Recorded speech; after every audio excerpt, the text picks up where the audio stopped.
नमस्कार विद्यार्थी मित्रो, विषय मराठी इयत्ता 9वी। आज आपण आपल्या प्रश्नपत्रिकेमधील प्रश्न क्रमांक 2A म्हणजे हा प्रश्न क्रमांक 2A हा प्रश्न कवितेशी संबंधित असणारा प्रश्न आहे। अर्थात मी इथं प्रश्न क्रमांक 2 म्हटलंय। प्रश्नपत्रिकेमध्ये प्रत्यक्षात तुम्हाला विचारत असताना कृती 2A, आ, ई अशा प्रकारे विचारलं जाऊ शकतं।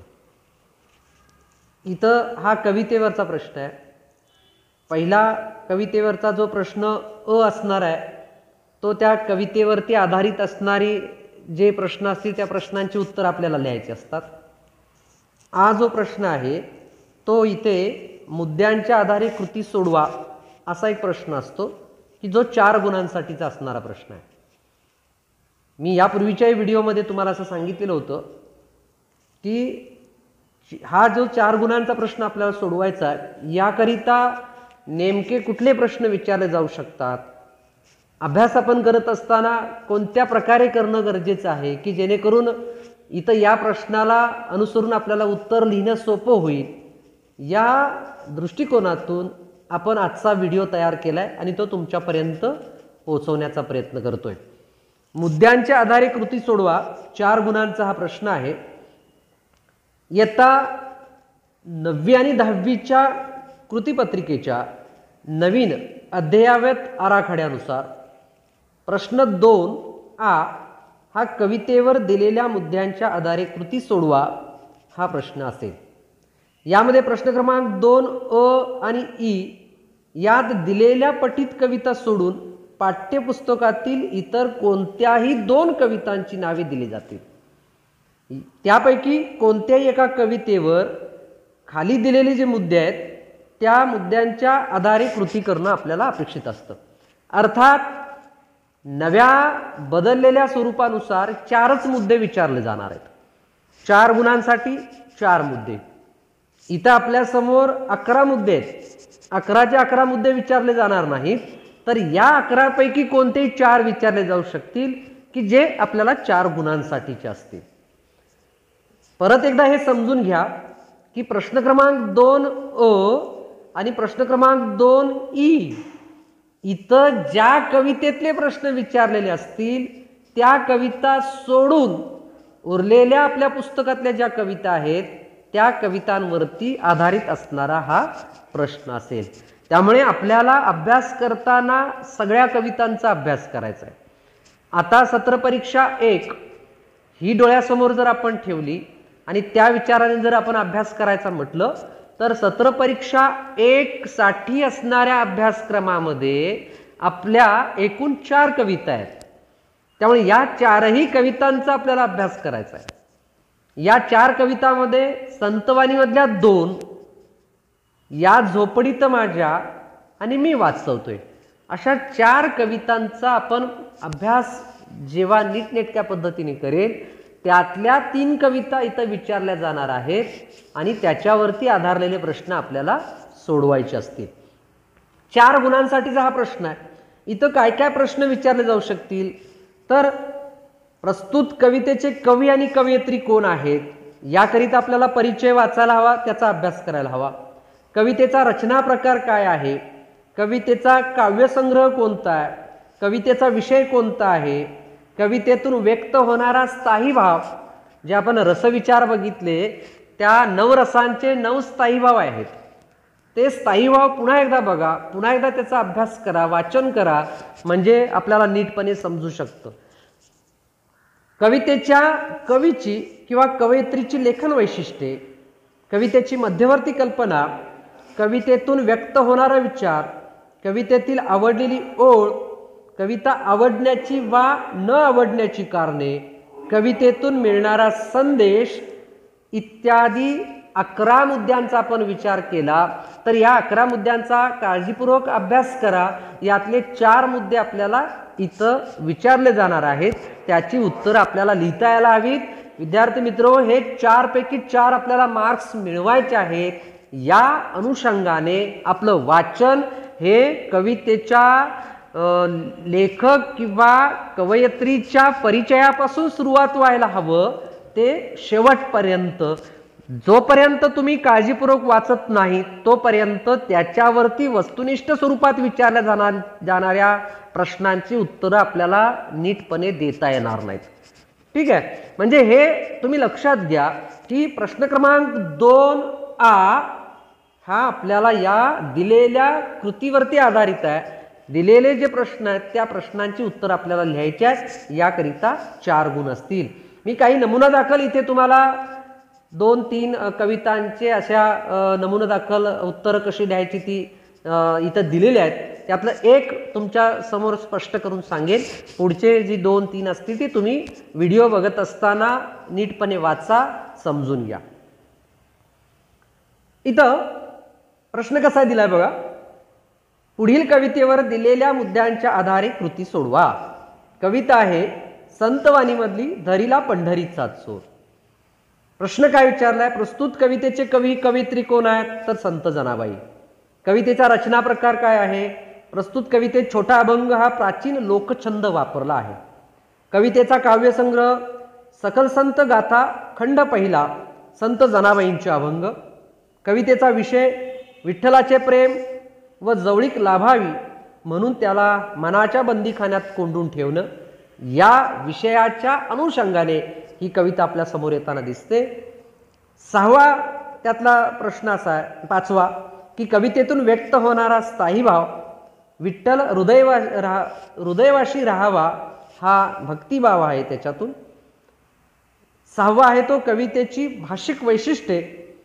पहिल्या चरणात 7 ते 8 अक्षरे आणि दुसऱ्या चरणात 9-10 अक्षरे असणारा, दोन्ही चरणात यमक असलेला हा छोटा अभंग आता लोकछंद प्रकार संत जनाबाईंनी सहजपणे अभिव्यक्त केला आहे. या अभंगातील हृदयाच्या बंदीखान्याचे रूपक अत्यंत बहारदार वठवलेले आहे. चोर, कैदखाना, मार देणे, बंदिस्त ठेवणे असे अनुक्रमे फुलत जाणारे भाव लोभस आले आहेत. शिवाय सोहम शब्दाचा मारा केला यातील गहन तत्वज्ञान सहजपणे मांडले आहे. श्री विठ्ठलाचा सहवास मिळावा म्हणून केलेले लटके भांडण नाट्यमयरित्या साकार केले आहे. ही त्याची भाषिक वैशिष्ट्ये आहेत. 7वा मुद्दा, कवितेची मध्यवर्ती कल्पना. नेमकं या कवितेची मध्यवर्ती कल्पना काय आहे? तर श्री विठ्ठलाचा कायम सहवास मिळावा व त्यांच्याशी प्रेमळ संवाद व्हावा म्हणून श्री विठ्ठलाला चोर समजून हृदयाच्या बंदीखान्यात बंदिस्त करणे व त्यांच्याशी लटके भांडण करणे ही या कवितेची मध्यवर्ती कल्पना आपल्या समोर येताना दिसते. कवितेतून व्यक्त होणारा विचार, चोर शिपाई या रूपकांतून श्री विठ्ठलाचा निरंतर सहवास हा त्यातनं व्यक्त होणारा विचार आहे.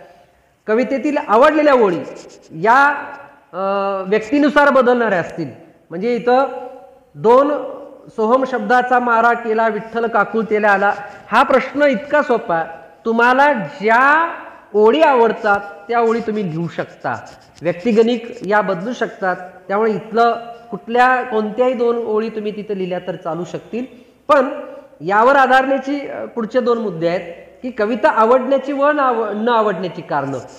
सगळ्यांनी इथं कविता मला आवडलीच असं शक्यतो आपण सकारात्मक दृष्टिकोनचा विचार जर केला तर उत्तर लिहिणं अपेक्षित आहे. श्री विठ्ठलाच्या गळ्यात दोर बांधून त्याला हृदयाच्या बंदीखान्यात कैद करणे ही संत जनाबाईंची श्री विठ्ठलाच्या बाबतीत असलेली प्रेमळ आसक्ती अतिशय उत्कटपणे साधली आहे.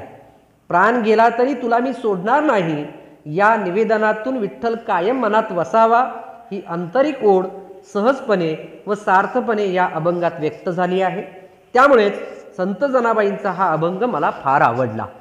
साधारण मला ही कविता का आवडली हे उत्तर जेव्हा आपण लिहितो तेव्हा या कवितेतून मिळणारा बोध, या कवितेतून मिळालेला संदेश, या कवितेची भाषा, या कवितेत दिलेली छोटी छोटी उदाहरण ही माझ्या सद्यस्थितीच्या किंवा वास्तविक जीवनाशी कसे लागू पडतात की ज्या कारणास्तव मला मिळालेल्या ज्ञानाचा उपयोग मी माझ्या उर्वरित आयुष्यामध्ये कशा पद्धतीने करू शकतो हे जेव्हा तुम्ही स्वतःशी त्याची सांगड घालायला लागता तेव्हा ती कविता आपल्याला नक्कीच आवडलेली असते. एक गोष्ट लक्षात घ्या विद्यार्थी मित्रो की आपल्याला शाळेमध्ये शालेय अभ्यासक्रमात शिक्षणाकरिता लावलेला कोणताही पाठ किंवा कोणती कविता ही वाईट नसते.